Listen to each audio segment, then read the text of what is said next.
मेडिस्टैंड। अपनी बीमारी को समझिए। अस्सलाम वालेकुम ख़वातीन व हज़रात, प्रोफेसर अज़ीज़ुर-रहमान मेडिस्टैंड अपनी बीमारी को समझिए की जानिब से। आजकल एक चीज़ का बहुत चर्चा है, आपने सुना होगा, वो है कोएंजाइम Q10 या जिसको CoQ10 भी कहते हैं। ये सप्लीमेंट की सूरत में मिलता है, लेकिन ये हमारी बॉडी में नॉर्मली काफ़ी मिकदार में पाया जाता है। तो ये क्या चीज़ है? ये विटामिन की तरह की चीज़ है, अगरचे इसको हम टेक्निकली विटामिन नहीं कह सकते, चूँकि विटामिन वो चीज़ होती है जो हमारी बॉडी के लिए हो तो ज़रूरी, लेकिन हमारी बॉडी ख़ुद उसको ना बना पाए और हमें वो खुराक की सूरत में लेना पड़ता है या सप्लीमेंट की सूरत में लेना पड़ता है। ये कोएंजाइम Q10 जो हमारी बॉडी वाफर मिकदार में बना लेती है, और जो यंग लोग हैं उनमें इसमें किसी तरह की कमी नहीं होती, लेकिन जैसे जैसे आपकी उम्र बढ़ती है कुछ लोगों में इसकी कमी आ सकती है। जो कुछ बीमारियां हैं उसमें भी इसकी कमी आ सकती है।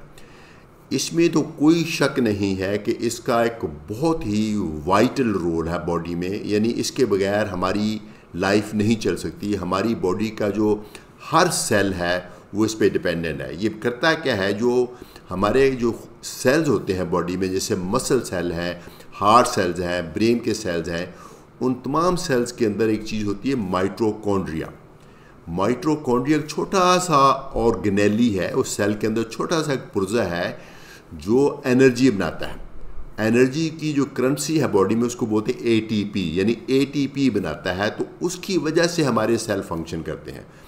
जितने भी बॉडी के सेल्स हैं उनका किसी का काम कॉन्ट्रैक्ट करना है, जैसे हार्ट के मसल का काम कॉन्ट्रैक्ट करना है, मसल्स का काम कॉन्ट्रैक्ट करना है, इंटेस्टाइन के मसल्स का काम कॉन्ट्रैक्ट करना है, और जो बाकी जो ब्रेन के सेल्स हैं उनमें भी एनर्जी चाहिए, हर चीज़ में एनर्जी चाहिए। तो ये कोएंजाइम Q10 जो है ये प्रोवाइड करता है खुराक में से, यानी एक्चुअली एनर्जी तो जो हम खुराक खाते हैं उसमें से आती है, लेकिन इसकी वजह से वो जो खुराक है वो ATP में कन्वर्ट होती है। तो ये तो कतअन कोई बिलाशुबा इस बात का तो यकीन है कि ये इसकी बहुत ही बॉडी में अहमियत है।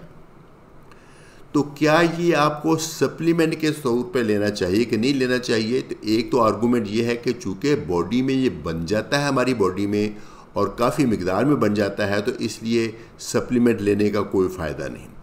लेकिन कुछ सिचुएशंस ऐसी हैं जहां ये हम सस्पेक्ट कर सकते हैं कि ये पूरी बॉडी में पूरी मिकदार में नहीं बना। एक तो ओल्ड एज है, एक दूसरी क्रोनिक इलनेस है, किसी वजह से भी आपको बहुत देर से आप बेड रिडन है, स्ट्रोक हुआ है, या आपका खाना पीना कम हो गया, या कोई भी पुरानी बीमारी है जिसकी वजह से आपका वज़न कम हो रहा है, डायबिटीज़ हो गई है, बहुत देर से चल रही है, हार्ट अटैक हो गया, स्ट्रोक हो गया है।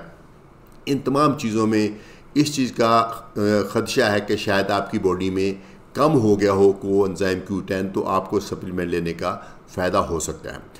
दूसरी ये है कि कुछ अद्वियात हैं अगर आप ले रहे हैं तो उसके साथ भी मैं समझता हूँ कि कुछ एविडेंस है कि इसको लेने का फ़ायदा है। मसलन जो स्टैटिन्स हैं, स्टैटिन्स हमें काफ़ी लिखनी पड़ती है, हर उन मरीज़ों को देनी पड़ती है जिनका कोलेस्ट्रॉल ज़्यादा है। तो कुछ लोगों को स्टैटिन की वजह से मसल पेन होती है, तो अगर हम साथ में कोएंजाइम Q10 दे दें तो चांसेस है कि वो मसल पेन कम हो जाए। उसके अलावा जो माइग्रेन है, माइग्रेन में के मरीज़ों को भी कोएंजाइम Q10 के रेगुलर लेने से कुछ फ़ायदा हो सकता है। इनफर्टिलिटी है, जो अगर किसी को मर्द या औरत में बच्चा नहीं पैदा हो रहा तो उसमें यकीनन उसकी वजह ढूंढी जाएगी, लेकिन उसमें भी कोएंजाइम Q10 का फ़ायदा हो सकता है, ख़ास तौर पर मर्दों में, क्योंकि कोएंजाइम Q10 से जो स्पर्म है उसमें ज़्यादा एनर्जी आ जाती है, उसकी क्वालिटी बेहतर हो जाती है। अगर किसी को हार्ट फेलर है, अगर किसी का हार्ट अटैक के बाद हार्ट कमज़ोर हो गया है, उसमें भी देखा गया है कि कोएंजाइम Q10 जो है वो सप्लीमेंट करने से फ़ायदा हो जाता है।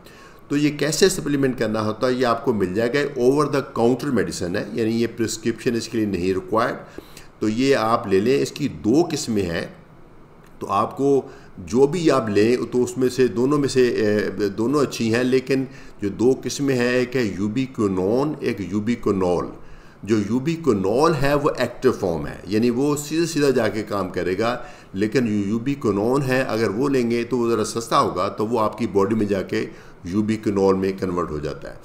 तो कितना लेना चाहिए? 50 से लेकर 100 मिलीग्राम तक दिन में 2 या 3 मरतबा लिया जा सकता है, लेकिन मेरे ख्याल में आप अपने डॉक्टर से मशवरा करें। और ये हमेशा खाने के साथ लेना चाहिए, क्योंकि ये फ़ैट सॉल्युबल चीज़ है। जो भी चीज़ें फ़ैट सॉल्युबल होती हैं वो फ़ैट के साथ ली जाए तो फिर बेहतर जज्ब होती है। तो जो कि खाने में तो फ़ैट होता ही थोड़ा बहुत, उसके साथ लेंगे तो फ़ायदा होगा।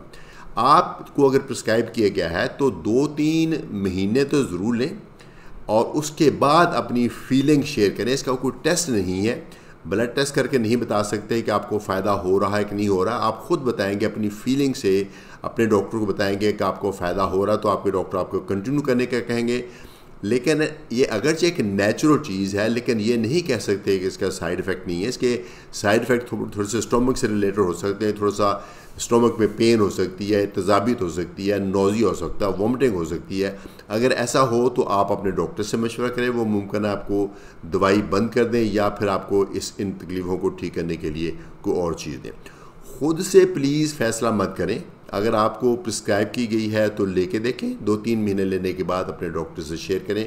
वो फ़ैसला करेंगे कि अब आपको मज़ीद लेनी चाहिए कि नहीं लेनी चाहिए। ये यकीनन एक बहुत अच्छी चीज़ है, लेकिन सब के लिए नहीं, क्योंकि सबको इसकी ज़रूरत नहीं होती।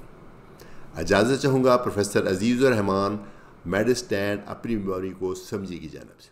उम्मीद करता